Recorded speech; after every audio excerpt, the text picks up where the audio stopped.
Hello views, welcome to DJMS Tamil channel. Mahanadi சீரியலுக்கான upcoming எபிசோட்ல காவேரி சொன்னதை கேட்டு ரொம்பவே அதிர்ச்சியான விஜய் பதில் பேச முடியாம நிக்கச்சுங்க. ஏன் ஒரு மாதிரி ஆயிட்டீங்க? நான் சொன்னது உண்மைதானே? எப்படியா இருந்தாலும் அந்த டேட்குள்ள நான் கிளம்பி போய் தானே ஆகணும் அப்படின்னு சொல்றாங்க. என்ன காவேரி நீ இப்படிலாம் பேசிட்டு இருக்க அப்படின்னு சொல்லிட்டு விஜய் சொல்றதை கேட்ட காவேரியும், என்ன பாஸ் அன்னையோட அக்ரிமெண்ட்டும் முடியுது, நான் கிளம்பி தான் ஆகணும், என்ன கொஞ்சம் வீட்டில் உள்ளவங்களை கொஞ்சம் சமாளிக்கணும், அவங்களுக்கு தான் நான் என்ன சொல்லி புரிய வைக்க போறேன்னு ஒன்றும் புரியல, சரி விடுங்க அப்போ நடக்கும்போது பார்த்துக்கலாம் அப்படின்னு சொல்றாங்க காவேரியும். சரி வாங்க சாப்பிட போகலாம் அப்படின்னு சொல்லிட்டு காவேரி கூப்பிட்டுட்டே போறாங்க. இந்த பக்கம் பார்த்தீங்கன்னா விஜய் யோசிச்சுக்கிட்டே உட்காந்துட்டு இருக்காரு.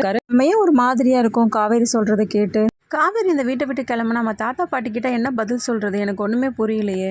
இது ஒரு அக்ரிமெண்ட் கல்யாணம் தான் அப்படின்னு சொல்லிட்டு தாத்தா பாட்டிக்கு தெரிஞ்சா என்ன நடக்குமோ அப்படின்ற மாதிரி யோசிச்சுட்டு இருக்காரு. காவேரி இல்லாம நம்மளால இருக்க முடியுமா? அந்த வீட்டுல இருந்த வரைக்கும் காவேரி இந்த வீட்டை ரொம்பவே கலகலப்பா வச்சுக்கிட்டா, அவன் கிளம்பிட்ட பிறகு இந்த வீடு எப்படி இருக்குமோ அப்படின்ற மாதிரியும் யோசிச்சுட்டு இருக்காரு. நம்ம ஏன் இப்படிலாம் யோசிச்சுட்டு இருக்கோம்? இது நம்மளோட வற்புறுத்தல் தானே காவேரி இதை பண்ணது. காவேரி மேல என்ன தப்பு இருக்கு அப்படின்ற குழப்பத்தோடவே இருக்காரு விஜயும். யோசிச்சுட்டு இருக்கும்போதே காவேரி, என்னங்க இன்னும் சாப்பிட வரலீங்களாங்க, வாங்க அப்படின்னு சொல்லிட்டு கீழே கூட்டிட்டு போறாங்க. விஜய் ஒரு மாதிரியாவே இருக்காங்க. என்னாச்சு விஜய் அப்படின்னு சொல்லிட்டு தாத்தா கேட்கறத பார்த்த விஜய், ஒன்றும் இல்லை தாத்தா அப்படின்னு சொல்லி சமாளிக்கிறாங்க.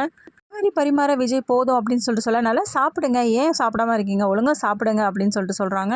கேட்ட சரியான ஆளு நீதாமா அப்படின்னு சொல்லிட்டு பாட்டிமாவும் சொல்லி சிரிக்கிறாங்க.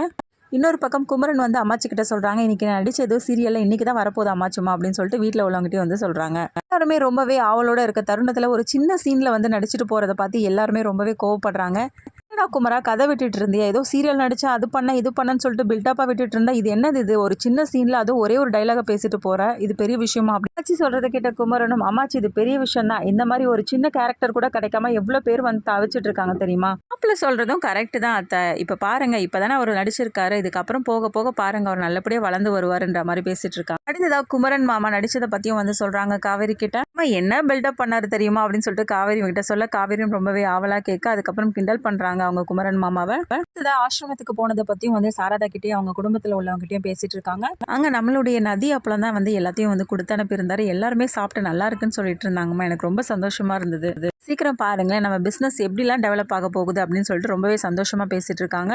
ஆசிரமத்துல நிறைய மனநலம் பாதிக்கப்பட்டவங்களாம் நிறைய பேர் இருக்காங்கம்மா. வயசு பொண்ணுங்க கூட இருக்காங்க. வெண்ணிலாவை பத்தி அவங்க அம்மா கிட்ட சொல்றாங்க. ரொம்பவே ஃபீல் பண்றாங்க எல்லாரும். என்னடி சொல்ற, இப்படி ஆயிடுச்சு அப்படின்ற மாதிரி.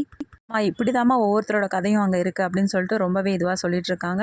ஒரு நாள் அந்த ஆசிரமத்துக்கு போயிட்டு ஏதாவது பண்ணணுடி அப்படின்ற மாதிரி பேசிட்டு இருக்காங்க.